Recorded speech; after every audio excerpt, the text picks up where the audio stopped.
Well, it really rained last night. For a good hour and a half, it poured.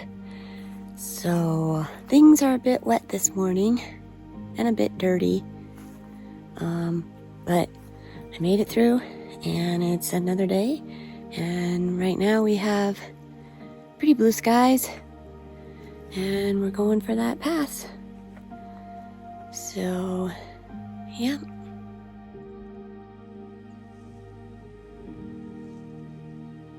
So I've actually just been paralleling this ridge, which makes total sense. And the pass is actually over here, which makes a lot of sense. Very appropriately named pass. It really does look like a rocky sea.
Okay, so I just spent about 45 minutes at my morning break drying out all of my gear.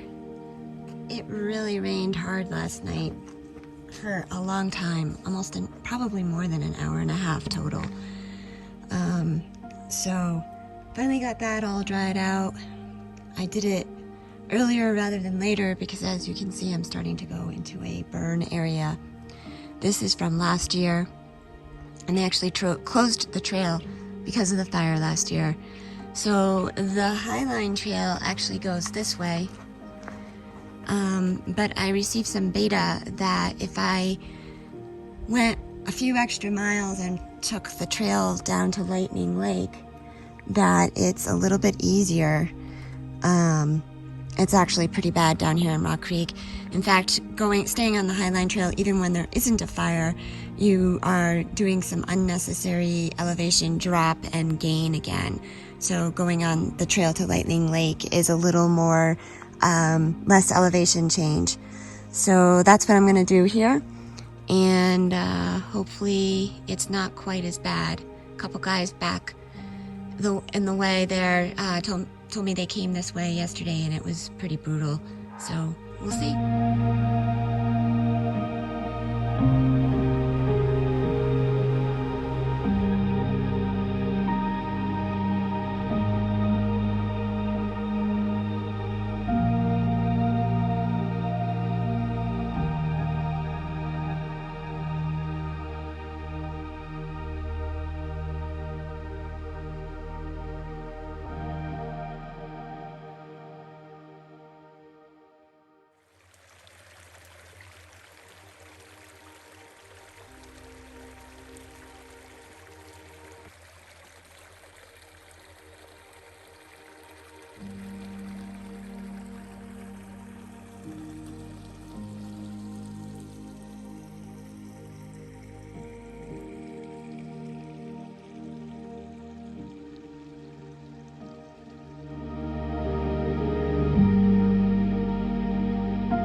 lunchtime at Lightning Lake.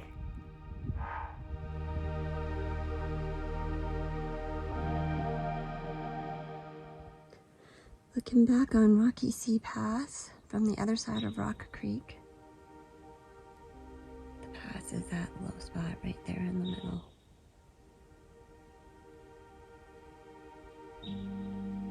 Storms are coming. So this is a good place to explain what I've been walking. From the bottom of Rocky Sea Pass, I took the round the Rock Creek Trail instead of staying on the Uinta Highline Trail. And the reason is the Uinta Highline Trail drops right down into Rock Creek, which is this right here. So I've heard that it's a needless and pointless up and down. And last year the fire ripped through here, so you can see it. And two guys earlier today told me it was pretty miserable in there. I knew this already. I read on a forum that the Round the Creek Trail bypassed almost all of the burn. I believe the gentleman said that I still had to walk through about a mile of it. I honestly can't remember if it was on the east or west end of Rock Creek. I did go through some burn earlier. It really wasn't that bad. So I've got about 2 more miles to the junction with the UHT. So we'll see how much burn I have to go through. And it's going to be really fun if it starts to rain while I'm in there. But so be it.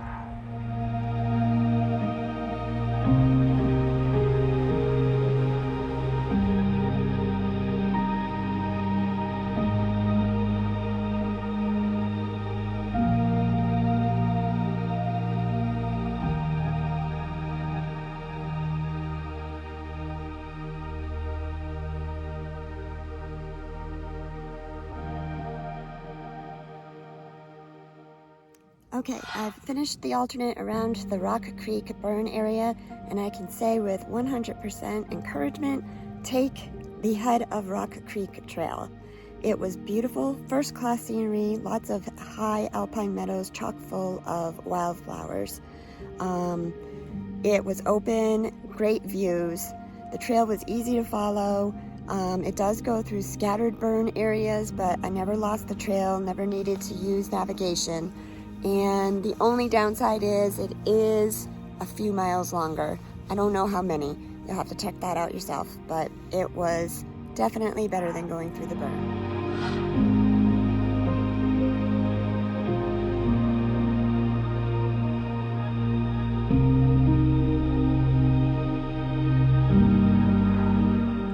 Tonight's campsite just below Dead Horse Pass at about 11,229 feet, I believe is what it is. And the path is up this way. It's a little hard to see. I think the top is right there.